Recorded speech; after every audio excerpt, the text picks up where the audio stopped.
What's up guys, Andrew here. Welcome back to another tutorial. In this video I'm going to show you how to install Action, which is a good reseller app on your phone. I'm currently using an Android phone, so I'm going to open up a Play Store and I'm going to simply use a search here to type in Action. Right, you can also use the top charts just to see if it's there, but I'm going to simply type that in. Once I type in Action, you can see it here guys. This is the Action shopping app.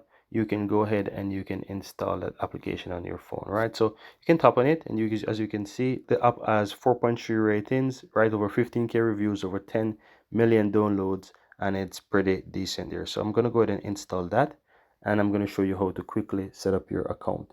So as you can see right here, the installation process is super fast. You'll see in a moment here that it's going to quickly install. That's it. Go ahead and tap on open, and you will need to go ahead and choose a language and country.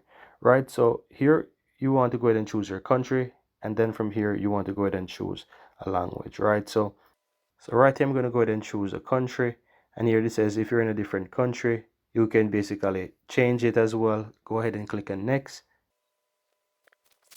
and you want to complete the process to set it up, and then once you're in you will see this on the profile here. Right, so here you can go ahead and always play around, look around in the application, see what's there. You have your profile right here, which you can basically continue to set up, and that's pretty much it. Now here you have your home page. You see what's there. Here on this page you can see things that you can buy. You can also use a search on the categories right here. You also have things that are actually on sale that you can find as well, and of course you have your favorites that you can add right here. But that's pretty much it guys. Very easy and very simple.